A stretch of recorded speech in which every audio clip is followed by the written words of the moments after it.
बच्चा माँ का आंचल छोड़कर पहली बार स्कूल पहुंचता है। वहां वह उठना, बैठना, बात करना, डिसिप्लिन आदि सीखता है।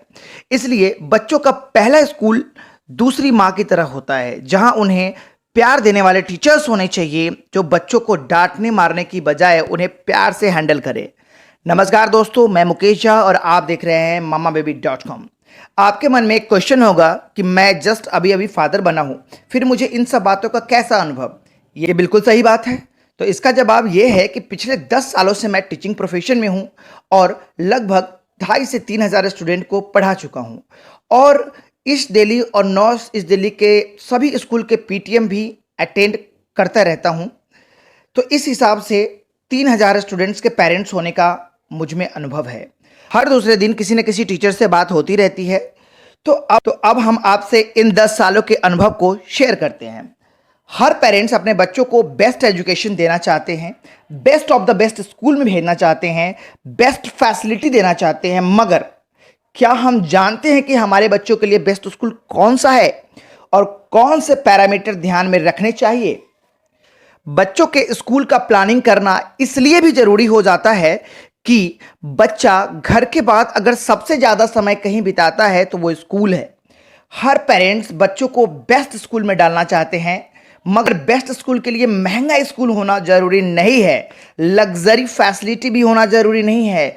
अब मैं आपसे उन पैरामीटर के बारे में कुछ नॉलेज शेयर कर रहा हूं। बेस्ट स्कूल का फर्स्ट पैरामीटर यह है कि आपके बच्चों का स्कूल घर से ज़्यादा दूर ना हो।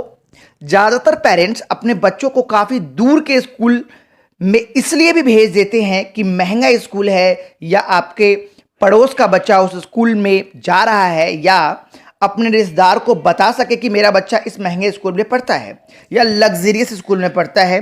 मगर दोस्तों, मैं आपसे कहना चाहता हूं कि आपके बच्चों के लिए लग्जरियस स्कूल से ज़्यादा ज़रूरी है वो स्कूल आपके घर के पास हो। मैं बहुत सारे बच्चों को जानता हूं जो 2 से 3 घंटे ट्रैवलिंग में ही टाइम स्पेंड कर देते हैं। दोस्तों, जरा सोचिए कि अगर ये 2 घंटे बच्चों का समय बचेगा तो आप और हम इसे स्किल डेवलपमेंट में यूज़ कर सकते हैं, कोई एक्टिविटी सिखा सकते हैं। बच्चों के लंबे समय तक घर से दूर रहने के कारण उनका बायोलॉजिकल क्लॉक डिस्टर्ब होता है, जो उनकी इम्यूनिटी पावर को घटाता है, साथ ही उन्हें चिड़चिड़ा और गुस्सैल बनाता है। मेमोरी पावर भी कम हो जाता है।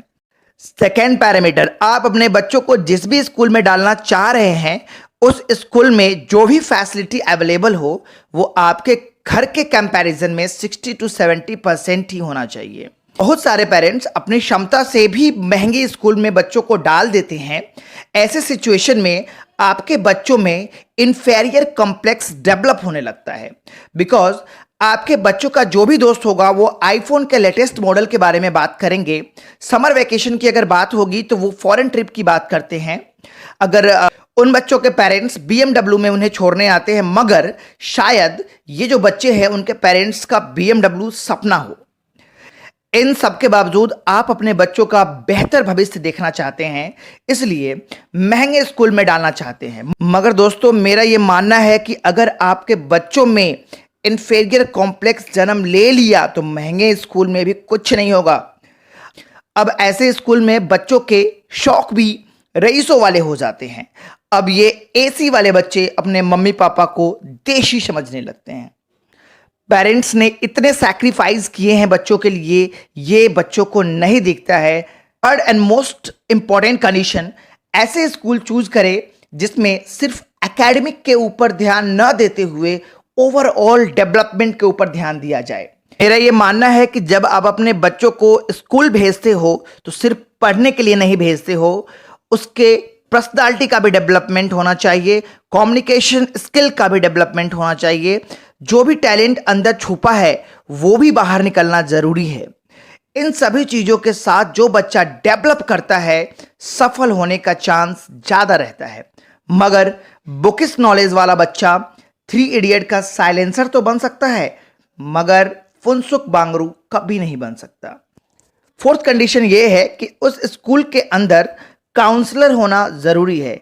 कभी कभी ऐसा होता है कि बच्चों के माइंड में कुछ चल रहा होता है और वो मम्मी पापा से शेयर नहीं कर पाते हैं और शायद ही ना वो टीचर से शेयर कर पाए। तो ऐसे कंडीशन में काउंसलर बच्चों का हेल्प कर पाते हैं। लास्ट पैरामीटर ये होना चाहिए कि आपके बच्चों के स्कूल में टीचिंग ऐसी होनी चाहिए जिसमें आपके बच्चों का कंसेप्ट क्लियर हो, माइंड डेवलप करे, स्किल डेवलप करे, ना कि आपके बच्चों को रट्टू तोता बनाया जाए। मैंने बहुत सारे ऐसे स्कूल देखे हैं जिसमें बच्चों को क्वेश्चन पे टिक मार्क लगा दिया जाता है और उनको बोला जाता है कि आप बस टिक मार्क वाले लर्न कर लो और यही एग्जाम में आएगा। ये बिल्कुल गलत है। आप ऐसे स्कूल में डालें जिसमें कंसेप्ट क्लियर कराया जाता है, क्वेश्चन कुछ भी आ जाए बच्चा खुद से ही उसे सॉल्व कर लेता है। तो ऐसे में मेरा सजेशन है कि आप जब कभी भी अपने बच्चों के स्कूल में एडमिशन करवाने का प्लानिंग करें तो इन बातों को ध्यान में जरूर रखें और अपने बच्चों के लिए सही स्कूल का चयन करें। Thank you for watching this video. Radhe Radhe.